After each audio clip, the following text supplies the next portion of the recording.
Grouping and aggregation in Python. Grouping means organizing data by value, like sorting receipts by month. Aggregation means calculating something for each group set, like the total money spent per month. These skills help you find patterns, answer questions, and organize real-world data quickly. Let us dive in and see how Python makes this easy, even if you are just starting. Running the cell now. Ready to unlock the power of grouping and aggregation? Let us start. Let us warm up by creating a list of numbers. We are making a list of numbers to work with. This is our main data for now. Let us print it so we can see what it looks like. Running the cell now. Try making your own list of numbers, maybe use your favorite or lucky numbers. Why group? Imagine you have many sales receipts and want to see how much you spent each month. Grouping helps you organize similar data together so you can easily work with it. Let us try basic grouping in Python. Running the cell now. Now we will count each unique number. We are going to make a dictionary to keep count of each number. The for loop checks each number in our list. If we have not seen the number before, we add it to our dictionary and start with 0. When we see that number, we add 1 to its count. This lets us group and count by value. Finally, let us print the results to see how often each number appeared. Running the cell now.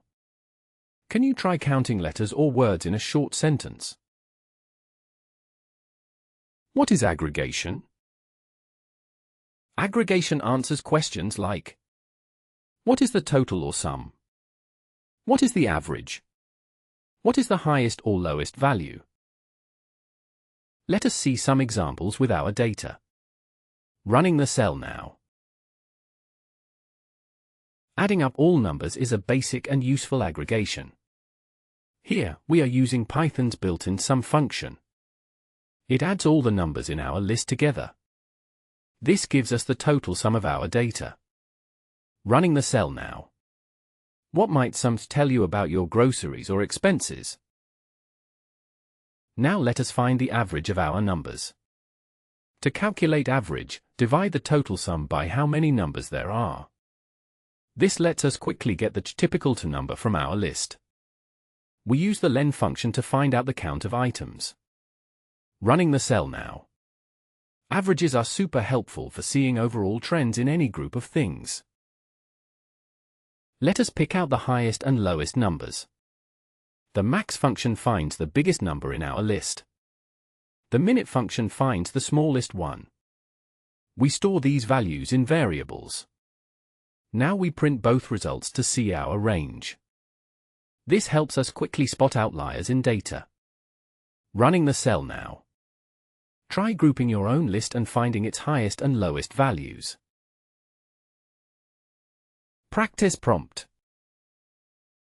Try making your own list of ages or favorite numbers, then use sum, max, and minute to explore them. Grouping and aggregation are everywhere, like finding average grades or counting emails. Let us keep building. Running the cell now. Let us try grouping sums by unique number. Here we are not just counting, but adding the values for each group. We start with an empty dictionary.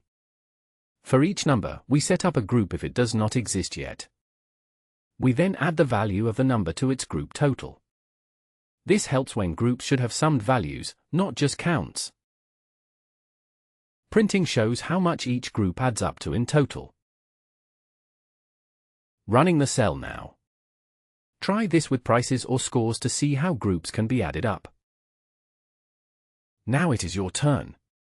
We are going to take your input. We ask you to type in 3 items, split by commas. We split the input into a list using the split function. The strip function removes any extra spaces. This lets us work with your custom list. Running the cell now. What other things could you group from your life? Try more inputs. Error handling, missing data. Sometimes, you will try grouping on a value that is not present. Let us learn a safe pattern with the get method. Running the cell now. Let us safely check for a value in our count groups. We want to know if a certain number is in our counts. The get method lets us safely ask for a key in a dictionary. If the key is missing, it returns 0 instead of causing an error. This makes our code safer and easier to work with. Running the cell now. Try searching for something you know does not exist and see what happens. Let us see how to update our data when new items come in. We add a new number to our list using append. Then, we update our counts dictionary, remembering to use get for safety. We print both the updated list and the new counts. This is helpful for tracking things that keep changing over time. Running the cell now. Imagine tracking your daily steps. New data comes in every day. Now let us see how to remove a group when it is no longer needed. We first check if the number we want to remove is present.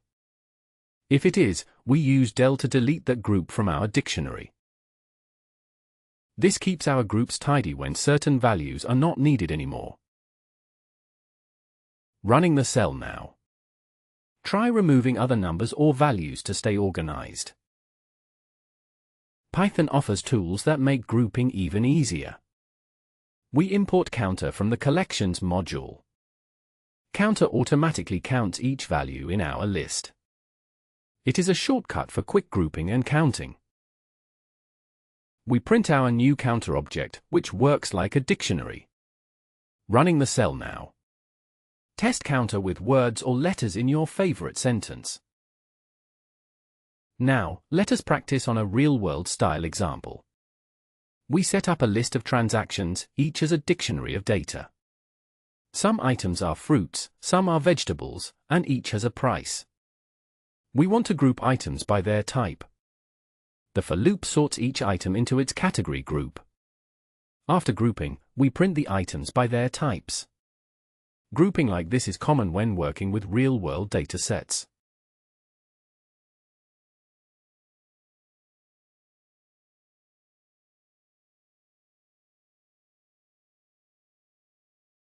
Running the cell now. Could you group your books or favorite foods this way?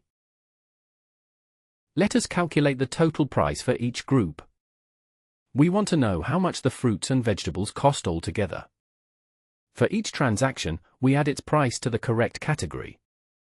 We use get for a safe starting point at 0. This quickly gives us totals for each type. Printing shows total price for fruits and vegetables grouped up. Running the cell now. Now try finding totals for different categories in your own data. Now, let us loop through our groups like a pro. We use a for loop to see each category and its items. The items function gives us each pair in our dictionary. This lets us handle every group with the same code. Printing the results shows all our sorted categories. Running the cell now. See if you can make a table for books, music, or movie genres. Let us filter our list using a list comprehension. A list comprehension lets us build a new list with a simple rule. Here, we grab items where the type is fruit. This makes filtering groups fast and clear. Running the cell now. You can try different filters, like by price or by names. Let us order our group totals to see which group is biggest. We sort the total prices so the group with the highest cost comes first. The sorted function lets us arrange the data using its total value. Setting reverse to true puts higher totals first. Running the cell now. Try sorting words by length or scores from highest to lowest. Mini Project Part 1, Class Grades. Build a dictionary where each student's name is the key and the value is a list of their quiz scores. Then, create another dictionary with their average scores.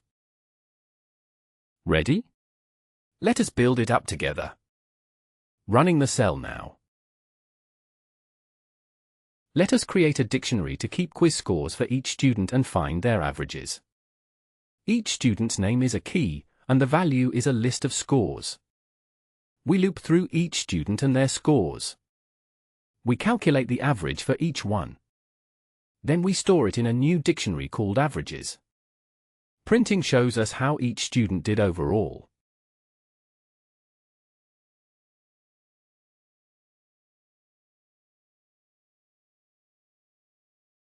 Running the cell now. Whose score surprised you? Try adding your own score too. Who did the best? Let us figure out the top student or students. We use max to find the highest average in our averages dictionary. Then we use a list comprehension to find all students with that top score. This helps us handle ties too. Printing shows the winner or winners and their average. Running the cell now. Try sorting all students by their average from highest to lowest. For big grouping jobs, defaultdict can save time and prevent errors. We import defaultdict, which lets new groups start out as empty lists automatically. We do not need to check for missing groups each time. Adding items now works smoothly. Printing shows that our default dictionary groups are just like before. The code is simpler and more reliable. Running the cell now. Give defaultdict a try where you group lots of new things often. Let us handle a mistake beginners often make.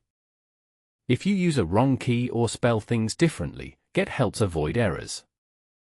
Here, we ask if fruit exists in our groups dictionary.